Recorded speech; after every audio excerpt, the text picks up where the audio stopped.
अपना समर्थन दे रहे हैं। जहां जा रहे हैं, कहीं भी, वेस्ट बंगाल, बिहार, महाराष्ट्र, छत्तीसगढ़, राजस्थान, कहीं भी जा रहे हैं, जम्मू कश्मीर, उत्तराखंड, जहां गए सब जगह एक ही बात, हर एक जवान पर एक ही शब्द है कि फिर एक बार,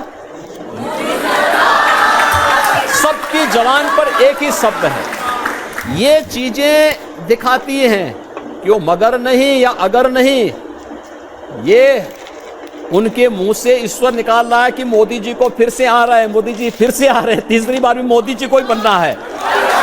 और कोई संदेह नहीं कि जो अब स्वर निकल रहे हैं कि अब की बार 400 पार होना है, तो वह भी उधर हम आगे बढ़ चुके हैं।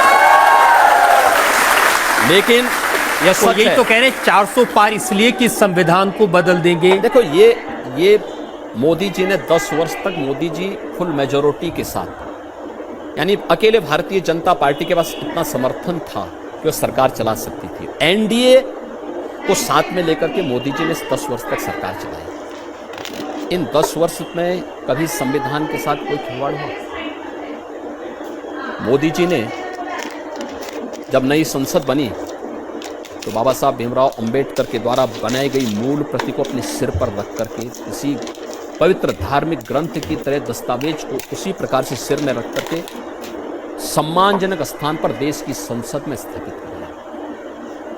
पहली बार हुआ है जब भारत के कोई प्रधानमंत्री भारत के संसद की यानी संविधान के प्रति इतना सम्मान का भाव व्यक्त कर रहे हैं। दूसरा, बाबा साहब भीमराव अंबेडकर के पंच तीर्थ भी मोदी जी ने बनाए। कांग्रेस ने तो बाबा साहब भीमराव अंबेडकर को हमेशा अपमान किया, उनको चुनाव हराया था, हमेशा उनको अपमान कराया। और बाबा साहब भीमराव अंबेडकर के द्वारा बनाए गए संविधान में उनके अनिच्छा के बावजूद धारा 370 इन्होंने जोड़ी थी। फ्रीडम टू स्पीच का पहला अमेंडमेंट कांग्रेस लेके आई थी। 42वें संविधान संशोधन के माध्यम से कांग्रेस ने, इंदिरा गांधी जी ने अपने समय में देश के संविधान में इतना व्यापक संशोधन किए कि 42वां संशोधन ही मिनी संविधान कहलाने लग गया। और इन लोगों ने पहले जस्टिस रंगनाथ की अध्यक्षता में एक कमेटी गठित की थी जिसने इस बात की सिफारिश की थी कि ओबीसी को मिलने वाले 27% आरक्षण में से 6% आरक्षण मुस्लिम समाज को दे देना चाहिए। भारतीय जनता पार्टी एनडीए ने विरोध किया। फिर कांग्रेस ने सच्चर कमेटी की रिपोर्ट प्रस्तुत की। सच्चर कमेटी की जस्टिस राजेंद्र सच्चर की अध्यक्षता में जो कमीशन गठित किया था, उस कमीशन ने भी इस बात की सिफारिश की।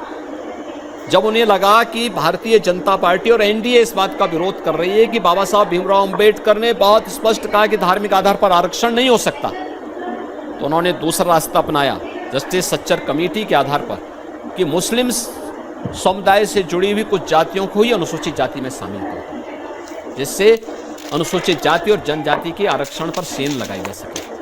तब भी भारतीय जनता पार्टी ने विरोध किया था।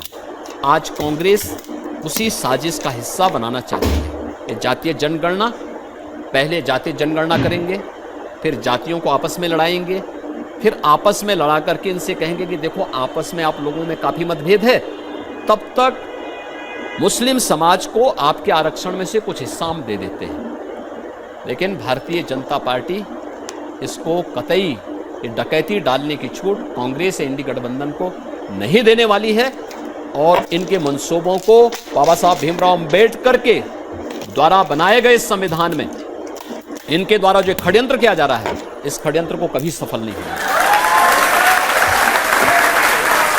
जनता से हम एक दो सवाल